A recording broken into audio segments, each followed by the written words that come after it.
السلام علیکم دوستو، کیسے ہیں آپ سب؟ امید ہے آپ سب خیریت سے ہوں گے۔ اللہ تبارک و تعالی آپ کو اسی طرح خوشحال رکھے۔ دوستو، سب سے پہلے تو آپ کو یوم آزادی کی بہت بہت مبارکباد۔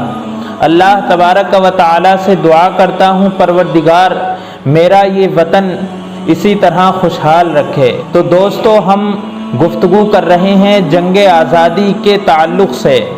کل میں نے آپ کو اس ویڈیو کے اندر دہلی کے مختصر حالات بتائے تھے، تو آئیے اسی پر آگے گفتگو کر لیتے ہیں۔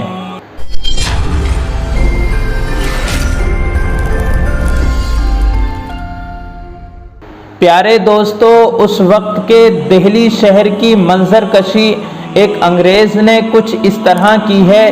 صبح کی ابتدائی روشنی میں دہلی سے کوچ کا وہ مرحلہ بڑا ہی دردناک تھا۔ لال قلعے کے لاہوری دروازے سے نکل کر ہم چاندنی چوک سے گزرے۔ دہلی حقیقتاً شہر خاموشاں معلوم ہوتا تھا۔ ہمارے اپنے گھوڑوں کی ٹاپوں کی آواز کے سوا کوئی آواز کسی سمت سے نہ آتی تھی۔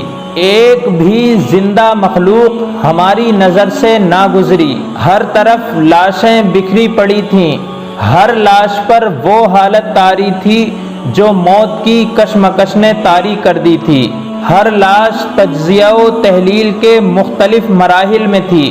ہم چپ چاپ چلے جا رہے تھے، یا یہ سمجھ لیجئے کہ زیر لب ہم چپ چاپ باتیں کر رہے تھے، تاکہ انسانیت کے ان دردناک واقعات کی استراحت میں خلل نہ پڑے۔ جن مناظر سے ہماری آنکھیں دو چار ہوئیں وہ بڑے ہی رنج افزا تھے۔ کہیں کوئی کتا کسی لاش کا برہنہ عضو جھنجھوڑ رہا تھا۔ اکثر حالتوں میں مرے ہوئے زندہ معلوم ہوتے تھے۔ کسی کے ہاتھ اوپر اٹھے ہوئے تھے، گویا کہ وہ کسی کو اشارہ کر رہا ہو۔ دراصل یہ منظر اس قدر بھیانک تھا کہ بیان میں نہیں آ سکتا تھا۔ معلوم ہوتا تھا کہ ہماری طرح گھوڑوں پر بھی خوف طاری تھا، اس لیے وہ بھی بدک رہے تھے اور نتنے پھیلا رہے تھے۔ پوری فضا ناقابل حد تک بھیانک تھی، جو بڑی مضر بیماری اور بدبو سے لبریز تھی۔ ایک انگریز فوجی افسر لکھتا ہے کہ دہلی دروازے سے پشاور تک گرینڈ ٹرنک روڈ کی دونوں طرف شاید ہی کوئی خوش قسمت درخت ہوگا جس پر انقلاب 1857 عیسوی کے رد عمل اور اسے کچلنے کے لیے ایک یا دو عالم دین کو ہم نے پھانسی پر نہ لٹکایا ہو۔ ایک اندازے کے مطابق تقریباً 22,000 علماء کرام کو پھانسی دی گئی۔ پیارے دوستو، یہ وہی عالم دین تھے جنہوں نے اس وطن عزیز کی خاطر اپنی جانوں کو قربان کیا۔ افسوس تو یہ ہے کہ آج ان کو یاد تک نہیں کیا جاتا۔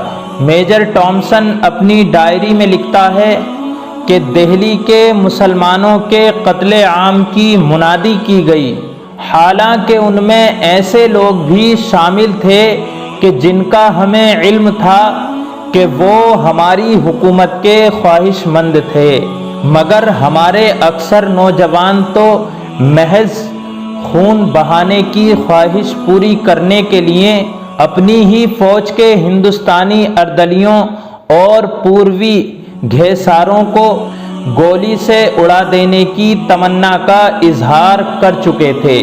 دہلی میں خونریزی کے عادی انگریز سپاہیوں نے جوش انتقام کو تسکین دینے کے لیے پھانسی دینے والے جلادوں کو رشوت دے کر اس بات پر آمادہ کیا تھا کہ وہ پھانسی کے تختے پر ہر مجرم کو زیادہ دیر تک لٹکا رہنے دیں، تاکہ لاش کے تڑپنے کی دردناک کیفیت دیکھ کر، جسے وہ ناچ کہتے ہیں، اپنی خونخوار طبائع کے لیے دلچسپی کا سامان بنا سکیں۔